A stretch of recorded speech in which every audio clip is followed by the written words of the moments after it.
Malgré les efforts déployés par l'État du Sénégal et ses partenaires au développement, les populations rurales font face à un faible accès aux services sociaux de base, aux facteurs de production, au financement et à la faible participation du secteur privé aux investissements productifs ruraux. C'est dans l'optique de satisfaire cette demande sociale croissante du monde rural, longtemps laissée pour compte, et de réduire la pauvreté, les inégalités sociales et les disparités territoriales, que le gouvernement du Sénégal a décidé d'élaborer et de mettre en œuvre le programme d'urgence de développement communautaire, PUDC. Le PUDC vise ainsi à contribuer à l'amélioration de l'accès de ces populations aux services sociaux de base à travers la mise en place d'infrastructures socio-économiques. Objectif, améliorer significativement les conditions de vie des populations et favoriser l'implication des acteurs locaux dans le développement économique et social de leur localité. Le PUDC est un programme novateur, tant dans sa conception que dans sa mise en œuvre. Le PUDC a pour vocation fondamentale de répondre, dans la célérité et l'efficacité, aux besoins vitaux des territoires ruraux, dans un souci d'équité et de justice sociale. Le PUDC vise à favoriser l'accès de ces populations aux services sociaux de base à travers la mise en place d'infrastructures socio-économiques. Le programme s'inscrit ainsi dans la dynamique d'améliorer significativement leurs conditions de vie et de promouvoir l'implication des acteurs locaux dans le développement économique et social de leur terroir, qui par ailleurs regorge d'énormes potentialités qui sont indispensables à l'émergence de notre pays. En effet, pour mettre en œuvre le PUDC, l'État du Sénégal a sollicité l'appui technique du Programme des Nations Unies pour le développement. L'accompagnement du PNUD a porté sur la mise en place d'un système de gestion basé sur les procédures d'urgence, tout en respectant l'impératif de transparence, d'efficience et d'efficacité. Par ailleurs, le réseautage du PNUD au niveau mondial a facilité les échanges d'expériences et le partage de connaissances, ainsi que les achats avec de bons rapports qualité-prix au niveau international. Le PNUD également est dans l'action. C'est peut-être un côté qui n'est pas très bien connu des populations et des institutions, mais le PNUD, pour être au niveau politique, doit d'abord tester sur le terrain ce qui se passe avant de pouvoir faire des politiques publiques. Et je dirais que cette fois-ci, nous avons mis à notre service, au service du gouvernement, toute l'expertise que nous avons dans la mise en œuvre des programmes, que nous faisons par ailleurs dans plusieurs pays. Vous allez en Afghanistan, vous allez dans plusieurs autres pays où nous le faisons, et d'ailleurs nous le faisons au Sénégal également, avec des ressources d'autres bailleurs de fonds. Cette fois-ci, la particularité, c'est que nous avons des ressources du gouvernement par rapport à ce programme. C'est-à-dire le gouvernement a décidé de prendre son développement en main et a décidé de financer ce programme pour vraiment adresser les besoins des populations rurales. C'est de cela qu'il s'agit et c'est cela la particularité du PUDC.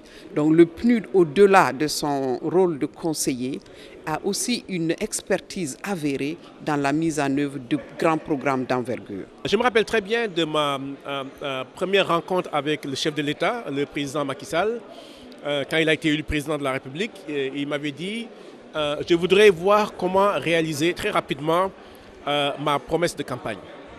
Donc, ce que nous avons fait en tant que PNUD, d'abord l'aider à cartographier sa promesse de campagne. Et quand nous avons fait la cartographie, nous avons vu qu'il y avait un contenu très fort en matière de développement. Et ensuite, nous avons demandé, deuxième étape, est-ce que vous pouvez avec nous concevoir un modèle de mise en œuvre rapide de cette promesse de campagne, ce que nous avons fait avec le PUDC. Il y a un modèle de base qu'on va tout à l'heure examiner. Et on a vu les résultats. En 18 mois, les réalisations sont spectaculaires au point où certains pays qui ont même vu le programme en cours de réalisation nous ont demandé de les appuyer, dont notamment le Togo. Il y a eu la formation des cadres nationaux qui pilotent ce programme. la mise en œuvre de systèmes de gestion rapides, efficientes et transparentes, et surtout la culture de résultats. Et c'est ce qui a séduit le président Macky Sall, des résultats tangibles et visibles, appréciés par les populations elles-mêmes. Les populations ont été les avocats de ce PUDC. La première phase du PUDC, lancée en juillet 2015 avec un budget de 113 milliards de francs CFA, a permis l'électrification en cours de 420 villages, dont 110 au solaire et 310 par l'extension du réseau moyenne et basse tension.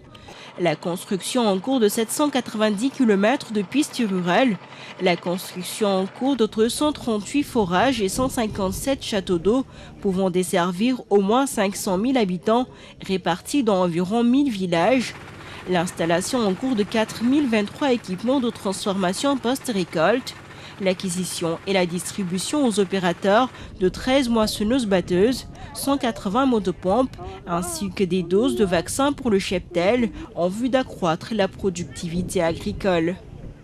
Sur les 238 forages à réaliser, nous sommes à plus de 150 déjà, et qui sont déjà mis en service. Pour les pistes rurales, 790 km qui sont en chantier, dont 250 sont déjà ouverts à la circulation. Sur les équipements, plus de 2000 équipements qui sont déjà livrés, installés aux femmes, installés et livrés aux femmes. Sur l'électrification rurale, sur les 420 villages à électrifier, nous sommes en chantier sur 142 villages. Pour dire que les résultats sont là, parce que justement il fallait très tôt aller sur le terrain et mettre en œuvre en tout cas l'ensemble des volets, bien sûr parallèlement. Bien sûr, il a fallu mobiliser des ressources financières importantes pour que justement toutes les entreprises puissent être payées, et c'est ce qui nous a permis aujourd'hui d'avoir ce niveau d'atteinte de résultats. Lorsque le chef de l'État a compris qu'il y avait énormément de besoins sur le terrain, donc pour améliorer les conditions de vie des populations, il a pensé un moment qu'il fallait utiliser le PNUD en termes d'intermédiation, donc pour l'aider à porter donc ce genre de processus et réaliser donc des infrastructures dans les différents volets qui ont été indiqués tout à l'heure. C'est un choix, mais le choix incombait au président de la République qui a la plus haute autorité. Donc il a choisi d'externaliser, donc utiliser le PNUD donc, pour porter donc, ce processus de transformation comme je l'ai indiqué tout à l'heure. Ça a l'avantage de la rapidité, comme nous l'avons dit, dans la réalisation des infrastructures, parce que vous avez suivi le nombre d'infrastructures qui ont été réalisées en 18 mois, donc dans les différents secteurs de l'électrification rurale, des pistes rurales, de l'hydraulique, et de l'amélioration des conditions de vie des femmes. Donc c'était un choix, et je pense que c'est à ce niveau vraiment où réside véritablement donc, cette originalité de la démarche avec le PNUD. Donc le fait que l'État ait confié des ressources conséquentes donc, au PNUD pour porter un processus donc, de transformation socio-économique. Les réalisations du PUDC ont ainsi engendré des effets immédiats dans la création d'emplois en milieu rural et sur l'éradication de la pauvreté et des inégalités sociales, et vont aussi contribuer à la protection de l'environnement et à l'amélioration de l'autosuffisance alimentaire. En vue de procéder à une capitalisation de cette expérience, qui fait l'objet d'une demande de massification et d'une réplique dans certains pays africains comme le Togo, le gouvernement du Sénégal, en partenariat avec le PNUD, a récemment organisé un atelier régional afin de mieux partager le business model du PUDC et de permettre ainsi aux différents acteurs de comprendre les processus et les liens entre les objectifs de développement durable et la lutte contre les inégalités sociales. Le PUDC du Togo part sur les mêmes bases et les mêmes principes que le PUDC Sénégal dont il s'est inspiré. Et il vise effectivement à réduire les écarts d'égalité et les situations de pauvreté, mais dans les zones qui ont été très peu desservies par les programmes et les autres interventions en cours. Une particularité tout de même du PUDC Togo est qu'en plus du milieu rural qui a été bien ciblé, il y a également le milieu périurbain, parce que vous savez, la pauvreté est de plus en plus urbaine également. Et dans le PUDC Togo, nous avons intégré le Grand Lomé, c'est-à-dire toute la périphérie de la ville de Lomé, qui concentre une forte proportion de population et qui a également besoin des interventions du PUDC. Nous avons déjà, dans le cadre de notre programme de développement, des projets similaires. Chez nous, nous avons un programme comme ça que nous appelons la revitalisation du tissu villageois.